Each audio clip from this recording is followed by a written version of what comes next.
اولین فرصت را به استاد علیم شیرزمانوف میدهم تا که سخنرانی خود را در موضوع استقلالیت مخالفان و موافقان ارائه کنند. بفرمایید. تشکر زیاد برادر بابا جون. خب دوستان عزیز، هموطنان گرامی، خب اکنون که عضو یک پیمان شده به خاطر جدیت در برآمدهایمان که از موضوع بیرون نبراییم یک برآمد آماده کردیم و با اجازت شما کم کم از نوشته خودمون استفاده میبریم. خب هموطنان عزیز، خیلی که همه شما شاهد بودید، بعضی شاهد بودیم، پرسالم در این روز در همین ورشاو همایش استقلالیت رو برگزار کردیم و بنده در آن سخنرانی نمودم و گفته بودم که استقلالیتی که ما اعلام میکنیم ما در واقع استقلال نیستیم و حتی گفته بودم که من یگان کس رو تبریک نکردم و مرا هم تبریک نکنه و این محض همین یک اشتباه مردم ما بود، اشتباه آنهایی که اشتباه مخالفان همین رژیم امروزه بود که آنها رنگ من همین خیلی برداشت کردن، یعنی استقلالیت رو با یک روز ما رنگ همین رژیم رفت میدیم، یعنی با یک روز استقلالیت در یک روز همچون یک انعام بالای ما از آسمان ریخت. لیکن بنده گفتنی هم که استقلال خواهی و استقلال یابی این یک روند است و شاید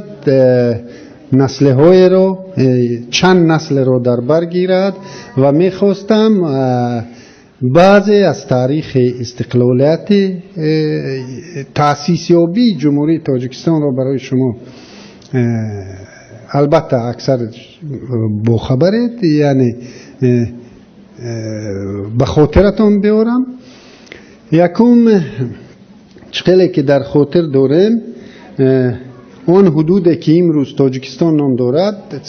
سراول به حیث رسپوبلیکای автономии سوویتی سوسیالیستی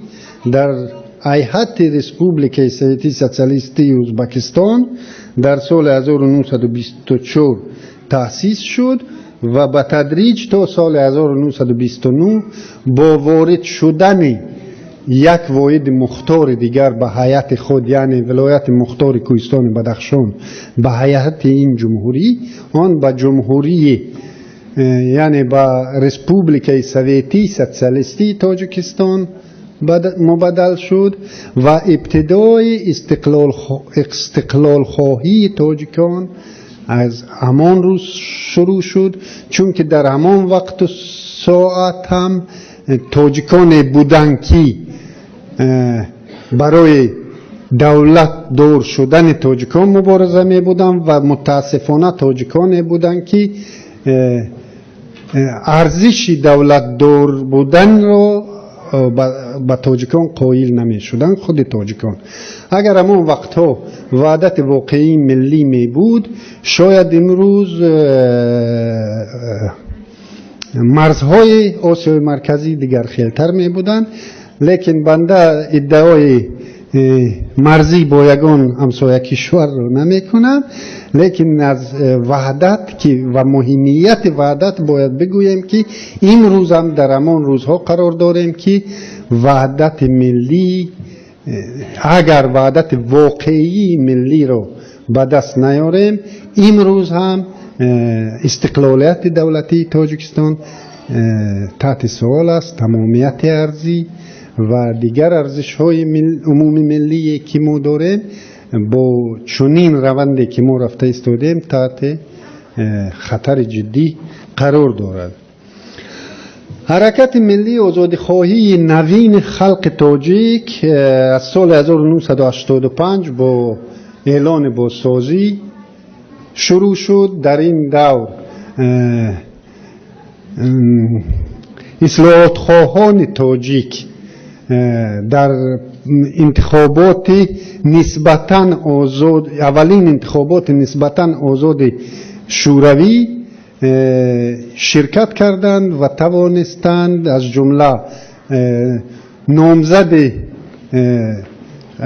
بعدی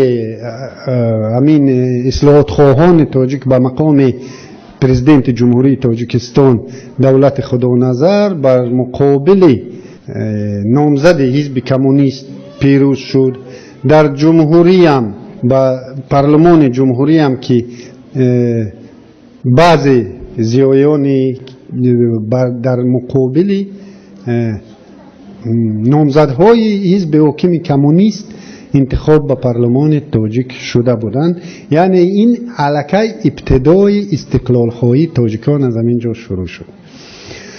در اینجا در همین سالها حرکت مردمی رستاخیز، حرکت های منطقوی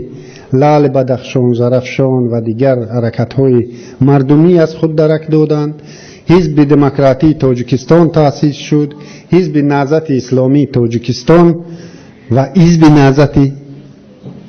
اتحاد شوروی در همین وقت شروع به عمل کرد. یعنی حرکت اصلاحات خواهان تاجیک با تمام قدرت برای در ابتدا حتی اکثریت اصلاحات خواهان هم برای استقلالیت مبارزه نمی بردن، ولی چون اصلاحات خواه هستند و چون برای اصلاحات مبارزه می برند در یک مدت معین درک می کنند که به استقلالیت اصلاحات های ضروری به دست نمیان. و در ابتدا از طرف KGB سابق شوروی در سال 90 یک دسیسه در مقابل ملت تاجیک شد که واقعه بهمن‌ما شدند. در اینجا علکی حرکت های مردمی که پیش از این از خود درک دادند توانستند در کوتاه‌ترین فرصت این تظاهرات را مدیریت کنند. یعنی اولین امتحان اصلاحات خواهان تاجیک را در ماه فوریه گرفتند و توانستند که به بدبختی زیادتری را از سر مردم دور کنند. در این مورد ارتش شوروی که از خاک افغانستان بیرون رانده شده بود به تاجیکستان وارد شد و تا به همین روز در تاجیکستان مستقر است. خب ثانی این نیروهای اصلاحات خواه به خاطر قبول قانون جمهوری تاجیکستان درباره زبان دولتی جمهوری تاجیکستان که آن نیز یک قدم به سوی استقلال بود قبول کرده شد و آخراً ما همین اعلامیه استقلالیت دولتی جمهوری تاجیکستان در سال 1991 اعلام کرده شد. آن شورای عالی که بعداً باعث بدبختی تمام ملت تاجیک شد، شورایی که انتخاب شد در روز انتخاب شدن این شورای عالی وکالت بجز نامگذاری دیه و قشلاق و کوچه ها یگان وکالت نداشت و تمام حاکمیت در دست حزب حاکم کمونیست بود. و یکی از اشتباه های اصلاحات خواهان تاجیک هم در این بود که این پارلمان را نه انتخاب کننده جدی گرفت و نه اصلاحات خواهان تاجیکان را جدی گرفتند و هیچ کس انتظار نداشت که بعد چند تمام قسمت دولت و ملت در دست توده که اونها را با سابقه کمونیستی از حساب فعالان خواجگی خلق پیشبری و انتخاب میکردند، یعنی مردمی که فرسخها از سیاست دور بود و اونهایی که کمی هم باشد در سیاست داخل بودند، یک واژه برای آنها خیلی نگران کننده و خیلی از آن ناراحت می شدند که این واژه استقلال بود. که وقتی که در سیسیه ها رئیس پارلمان میکروفون ششم می گفت، همه وکیلا خیلی ناراحت می شدند، چون از این میکروفون نفر با شیوه خیلی جالبه که نه این شیوه برای تو بلد بود و نه این نفر با اون نه این نفر رو چشم دیدن داشتن، طور به دو جبار برآمد میکرد و با تمام بدبینیشون بعد چند همین مجلس مجبور میشد که همون چیزی که این بزرگ ملت میگفت آواز میدادند و قبول میکردند. و چون پارلمان که از سیاست بوی نبرده بود، اما چند زیراهی روشنفکری که در این پارلمان بودند دیگر بجز یک واسطه، یعنی واسطه تظاهرات، دیگر علاج نداشتند و با تظاهرات قانون زبان قبول شد، اعلامیه استقلالیت دولتی جمهوری تاجیکستان قبول شد و به تدریج مرکز تصمیم از پارلمان، از حزب کمونیست به پارلمان و از پارلمان به میدان گذشت و من بعد تصمیم ها در اساس طلبات میدان قبول می شدند. حکومت مراسای ملی آخرا تشکیل شد و همون پارلمانی که تاجیکستان رو به این حالت آورده رساند، دو پرزیدنت و 4 رئیس شورای عالی رو در طول 1.5 سال عوض کرده بود. اخیراً در خوجان در سیسیه 16 عموماً تبادلات نظامی رو در تاجیکستان قانونی گرداندند. این روز بار اول است که بنده از این منبر بلند شهروندان جمهوری تاجیکستان و شخصا خودم را به روز استقلالیت تبریک میکنم،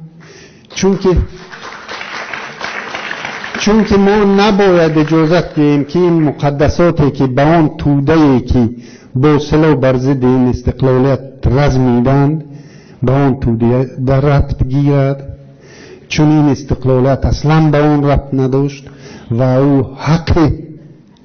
غصب این مفهوم مقدس رو ندارد و ما باید در برابر مفهوم استقلالیت، مفهوم وحدت و دیگر مفاهیم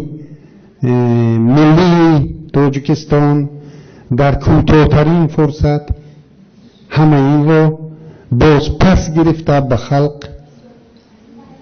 برگردانیم. امروز دیگر فرصت ما نداریم، دیگر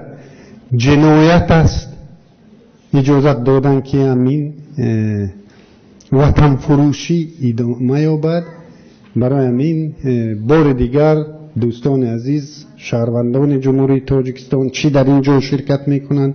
و چی در تمام دنیا، بر روز استقلالیت دولتی جمهوری تاجیکستان همه شما رو و شخصا خودم رو بار اول تبریک میکنم. تشکر.